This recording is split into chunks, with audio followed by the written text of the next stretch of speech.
नमस्कार विद्यार्थियों, आप सभी का आपके अपने YouTube चैनल आरपीएससी विद नवीन सैनी में स्वागत है। विद्यार्थियों, आज हम जो टीचिंग मेथड चल रहे थे उन टीचिंग मेथड का टेस्ट ले रहे हैं। ठीक है, तो इस टेस्ट में टोटल 10 क्वेश्चन है और प्रत्येक क्वेश्चन का आपको क्या देना है, जवाब देना है। ठीक है, तो चलिए शुरू करते हैं क्वेश्चन नंबर 1 से। तो क्वेश्चन नंबर 1 को मैं जूम कर लेता हूँ। ये है अपना क्वेश्चन नंबर 1।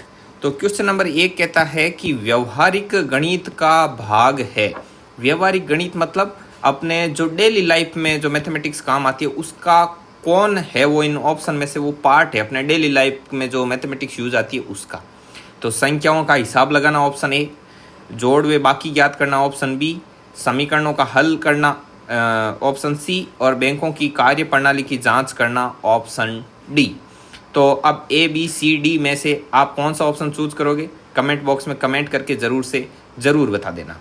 मैं आपको कंटिन्यू इनके आंसर बताता जाऊंगा। आप वीडियो को रोक कर या फिर चलते वीडियो में जवाब दे सकते हैं। यदि आप इस प्रीमियर में जुड़े हुए हैं तो आप वहां पर जवाब दे सकते हैं चैट बॉक्स में, और वरना बाद में आप अपना आंसर लिख लो साइड में और राइट रॉन्ग चेक कर सकते हो। ठीक है, तो देखो, जोड़ व बाकी ज्ञात करना, संख्याओं का हिसाब लगाना और समीकरणों का हल करना, ये अपने व्यवहारिक गणित में नहीं आता, लेकिन बैंकों की कार्य प्रणाली की जांच करना ये अपने व्यवहारिक गणित का भाग है। ये इसका राइट आंसर माना जाएगा। ठीक है, तो ऑप्शन डी इज करेक्ट। ठीक है, आगे क्वेश्चन नंबर 2। प्राथमिक स्तर पर मतलब कक्षा 1 से 5 पर शिक्षार्थियों के लिए व्यवहारिक उपकरणों का बहुत महत्व है। व्यवहारिक उपकरण, ठीक है, मतलब व्यवहारिक उपकरण मतलब जैसे गणित सीखने के लिए बॉक्स, कंचे, ऐसे, क्योंकि ये बहुत मदद करते हैं। ये किस में मदद करते हैं? मानसिक और मौखिक परिकलन की गति बढ़ाने में, इसको थोड़ा छोटा कर लें, और परीक्षा में बेहतर प्रदर्शन करने के लिए, मूल गणितीय संकल्पना को समझने के लिए, और शब्दों में थोड़ा और छोटा कर लेते हैं, शब्दों में व्यक्त समस्याओं को हल करने के लिए। तो इसमें से कौन सा होगा? तो मैं आपको राइट ऑप्शन बता देता हूँ। इसका पहले आप कट करो। देखो, परीक्षा में बेहतर प्रदर्शन करना जवाब नहीं हो सकता, शब्दों में व्यक्त समस्याओं को हल करने के लिए ये नहीं हो सकता, मानसिक और मौखिक परिकलन आ गया, गति बढ़ाने में ये भी नहीं होगा, मतलब मूल गणितीय संकल्पनाओं को समझने के लिए ये ज़्यादा वजनदार जवाब होगा इसका। ठीक है, आगे क्वेश्चन नंबर 3। प्रारंभिक स्तर पर गणित शिक्षण का प्रारंभ होता है। प्रारंभिक स्तर कक्षा 1 से 5 में गणित शिक्षण में क्या स्टार्ट होता है? प्रमेय बोध, संख्या बोध, भिन्न बोध और संक्रिया बोध। Option A B C and D. अब आप में से कईयों को देखो, ये तो सीधा पता है कि प्रमेय बोध थ्योरम नहीं होगी और भिन्न नहीं होगी। ठीक है, तो अब संक्रिया बोध और संख्या बोध में कंफ्यूज रहते हैं और ज़्यादातर लोग संख्या बोध करते हैं कि भाई गिनती सिखाई जाती है, लेकिन नहीं, संख्या बोध नहीं होगा। इसका करेक्ट आंसर संक्रिया बोध होगा। ये चीज़ आप ध्यान में रखना और बहुत ही इंपॉर्टेंट क्वेश्चन है। ठीक है, आगे है कि गणित की प्रत्येक शाखा कहाँ से प्रारंभ होती है, किस आधार से प्रारंभ होती है? तो भूमिका से, परिकल्पनाओं से, विचारों से या स्वयं सिद्धि से? तो देखो, विचारों से ये थोड़ा हल्का जवाब है और भूमिका से भी थोड़ा हल्का जवाब है। तो अब आपको ऑप्शन बी करेक्ट लगेगा ज़्यादातर को, और ए कुछ डी पर भी अटकेंगे। तो देखो, परिकल्पनाओं से, तो ये सिर्फ अपनी कल्पनाओं पर आधारित गणित है, वो कल्पनाओं पर आधारित नहीं है, ये यथार्थ है, ये सत्य है। तो इसमें स्वयं सिद्धि आपका आंसर होगा। स्वयं सिद्धि मतलब जो स्वयं सिद्ध है, जैसे 2 + 2 = 4 होते हैं, मतलब 4 ही होते हैं। इनको अभिग्रहित भी कहा जाता है। क्या कहा जाता है? अभिग्रहित। तो इनसे गणित की प्रत्येक शाखा क्या होती है? प्रारंभ होती है। जो चीज़ें फिक्स है, यूनिवर्सल में विद्यमान है कि 2 + 2 4 होगा, तो मतलब 4 ही होगा। तो ये ऐसी जो स्वयं सिद्ध चीज़ें होती है वो गणित की प्रत्येक शाखा का आधार होती है। नेक्स्ट, गणितीय निष्कर्ष सर्वमान्य होते हैं क्योंकि, अर्थात गणित के जो रिजल्ट होते हैं उनको सब मानते हैं। क्यों मानते हैं? क्योंकि ये तर्क आधारित होते हैं, क्योंकि ये परिस्थिति के अनुकूल होते हैं, ये सब के विचारों का आदर करते हैं, या इनमें से कोई नहीं।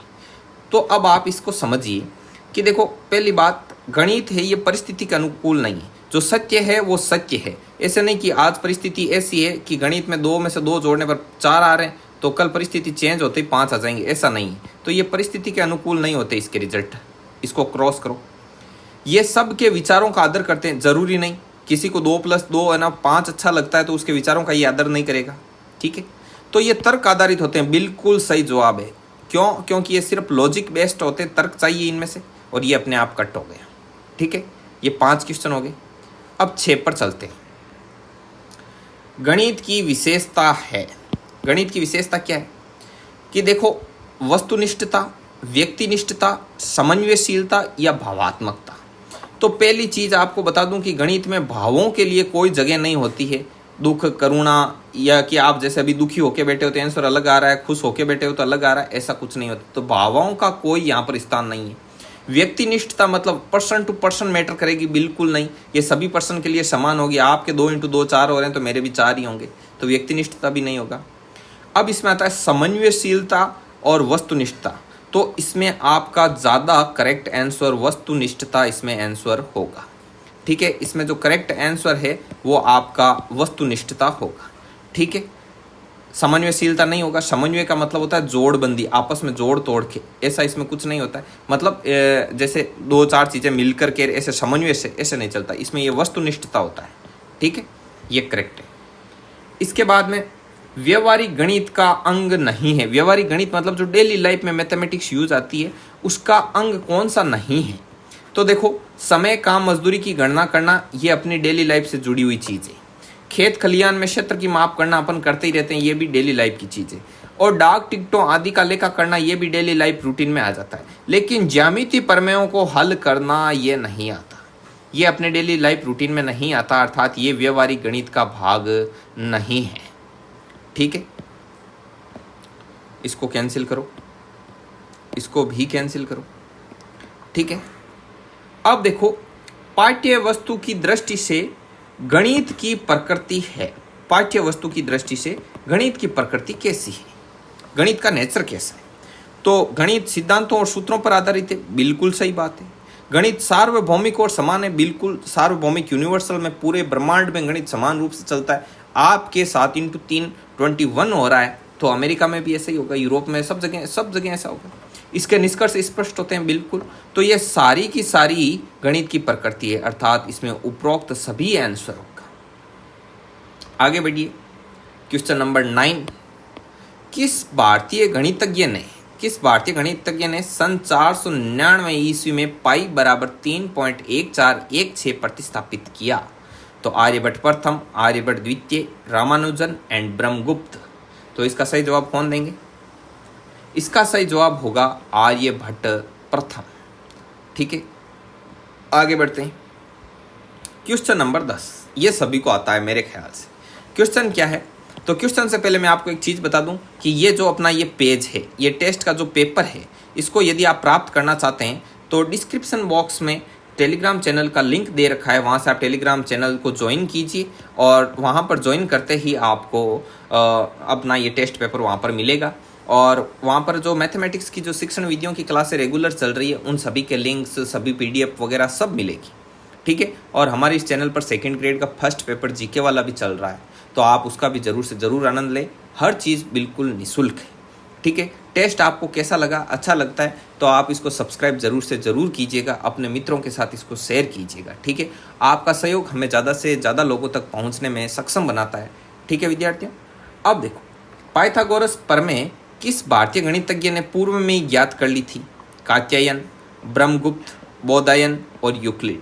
तो ये जो पाइथागोरस प्रमेय है वो हमारे यहाँ पर जो बोधायन थे उन्होंने पूर्व में ही ज्ञात कर ली थी। पाइथागोरस से पहले ही बोधायन ने इस चीज़ को सिद्ध कर दिया था।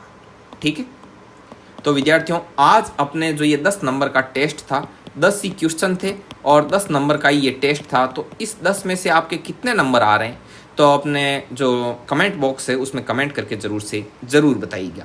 इसके अलावा आप यदि हमारी व्हाट्सअप ब्रॉडकास्ट में ऐड होना चाहते हैं तो इन नंबर पर अपना नाम और अपना डिस्ट्रिक्ट का नाम लिख के सेंड कर देना। और व्हाट्सअप ग्रुप भी बने हुए हैं, बॉयज़ गर्ल्स सेपरेट, उनमें आपको ऐड कर दिया जाएगा। ठीक है विद्यार्थियों, सिर्फ ये मैथ्स के विद्यार्थियों के लिए बने हुए हैं सेपरेट ग्रुप। ठीक है, तो ये टेस्ट नंबर अपना 1 था, जल्दी अपना टेस्ट नंबर 2 भी आएगा और आपको ऐसे ही 10 एकदम मक्खन क्वेश्चन से बहुत ही बढ़िया जो गणित की शिक्षण विद्या है उनकी प्रैक्टिस करवाई जाएगी। ठीक है विद्यार्थियों, तो मिलते हैं नेक्स्ट वीडियो में, तब तक के लिए जय हिंद, जय भारत।